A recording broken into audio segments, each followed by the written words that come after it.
Hey guys, welcome back to another update by jmadden. To all my new subscribers, welcome to my channel. Going to be giving you an update here on day number 28. So we are finishing up week 4 of the post-reconstruction of the 60-gallon system. So it's been about a month now since the deep sand bed was put in here and the rocks were re-aquascaped, and things are doing pretty good.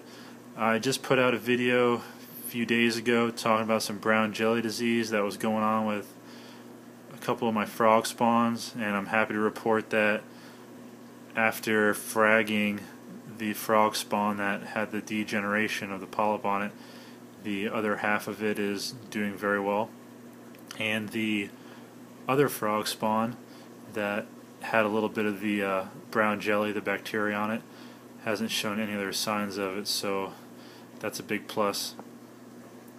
I made a couple of changes in here, since fragging that frog spawn. I had to move a couple things around to try and accommodate stuff, and I made some tweaks with the system.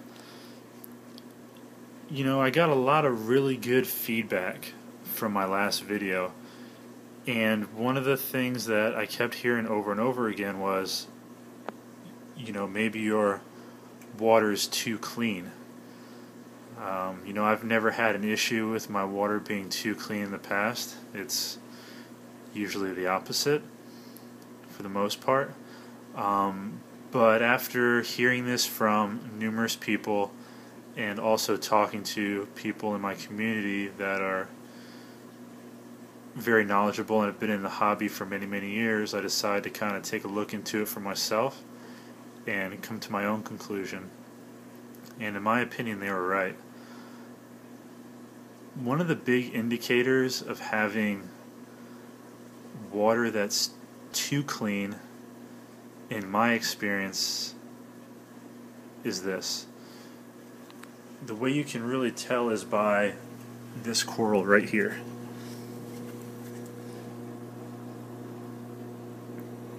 The pulsing xenia. Now, the pulsing xenia does not thrive in an environment that is absent of nutrients.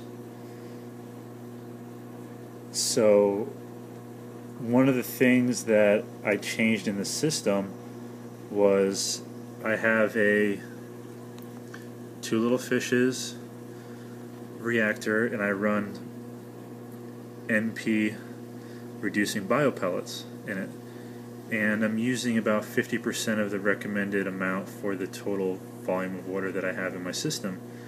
And I was running that reactor wide open, so the pellets were flying around, so the amount of water turning over through it was as much as it possibly could be with the MaxiJet 1200 with about 10 inches of head pressure plus whatever pressure is from the reactor. Anyway, the point of the matter is that when the reactor was running like that,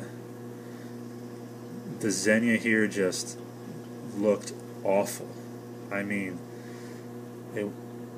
they were about the same size as they are now, but the pulse rate of the branches on it was almost non-existent.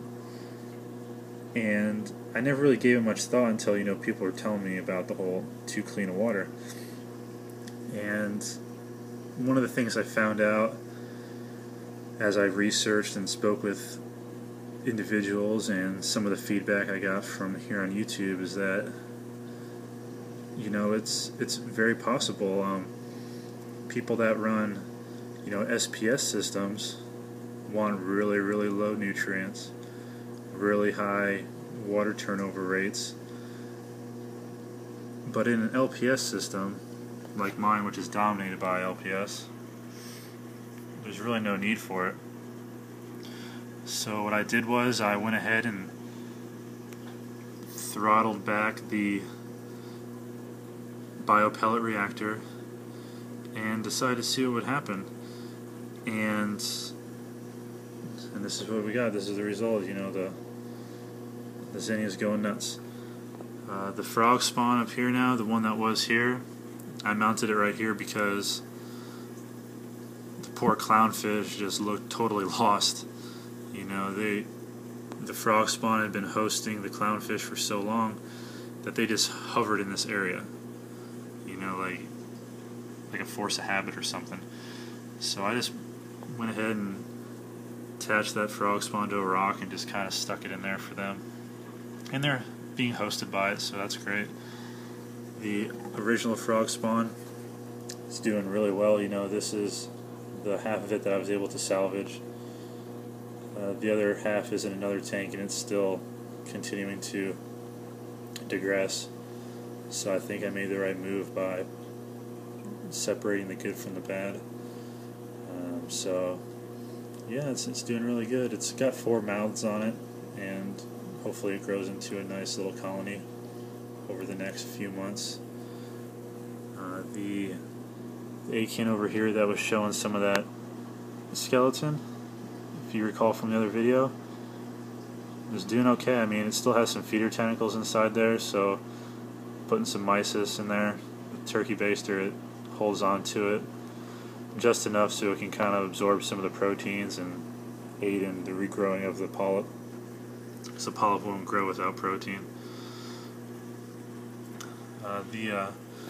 Up here, little piece of acro is doing pretty good. I'm going to probably clip off that end there that you see that's kind of looking kind of blah, but you know, I got it like that, so you know, maybe I'll do it here soon. That was doing good. The bubble coral, I moved it back here, you know, so you can get a little less flow, because these things are so delicate. As you can see there, there's actually, if you look on the bottom right of it, there's a little bit of skeleton poking through, and it's just really hard to find a really low flow area in my tank. I went ahead and made some changes where some of the corals are. You know, since I fragged the other frog spawn that was up here and put it here, I had to make some room. So I moved the elegance over here, which hasn't improved much since the last video, looking about the same. I moved the gold or orange torch, whichever your preference is, over here, and it likes to flow. It's more chaotic and not as linear as it is over there in the left hand corner of the tank. I moved the red mushroom rock up here to the top because I'm not sure if you can see there. If you see those little stringy things that are hanging out the side, well, those are little worms that send out this net. There's another guy on here, VIP. He has the same thing, and he has some questions, so if you get a chance, check it out. This is the same thing I've got, and what I noticed was that the little, I'm going to say kind of slime net that comes out, when it was over here, was actually going over here and kind of irritating the candy cane coral. So that's why it really prompted me to move it. So I got a little thing over here, new. Didn't have any zoos in the system except for those couple that are on the overflow box, and I just wanted to kind of get some and see how they fared. And these are pretty. I'm not sure what they call them, but they look good and they're doing really well. If they start multiplying fast, you know, we'll see what happens. Hopefully they do. The Duncans are doing really good. You know, there's no stopping them. The smaller mouths that were growing, the baby ones are getting larger. You know, the hammer coral is doing really well also. A couple of the heads here in the back that didn't really have good polyp extension when I got it because there was an anemone that was stinging it. You know, they're recovering and looking better than they have. One of the things I changed in here was the flow pattern. If you watch the anemone, you'll be able to see it here. Yeah, as you can see, there's the pump kicks on and off for like a longer duration. You know, I have the pump set at about 50% on long pulse mode on the fastest setting, so you kind of get this gentle swaying as opposed to a constant rocking that was going on before.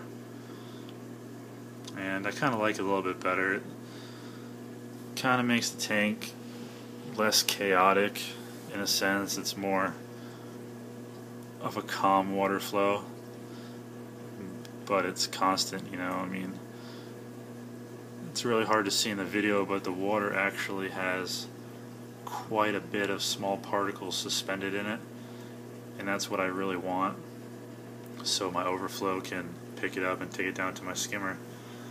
And speaking of the skimmer, I want to give a quick update on it. The skimmer is doing great. You know, it's pulling out tons of junk. Haven't cleaned it out for about 5 days, and get this collection in the cup there, and that's, you know, it's kind of hard to tell, but it's more of a greenish color. You know, the yellow light from this camera really kind of messes it up, but that's there. That's kind of how it sits, which is kind of where you want it. I like a little bit drier skim. And there's about an inch down here in the collection, so it's working really well. One of the things that's really been progressing in the tank is the deep sand bed. Give you guys a close look here. As you can see, it's doing its job. What you're seeing here are nitrogen gas pockets, and this is a sign that the bacteria deep within the deep sand bed is converting nitrates into nitrogen, and that is released in these gas pockets all through the sand bed. So with the combination of this deep sand bed, a skimmer that's way overrated for my water volume, that's why my nutrients are so low.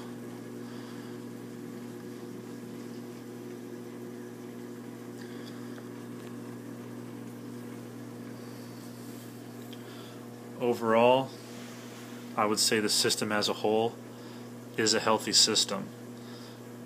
It's not perfect. Still trying to fine-tune it.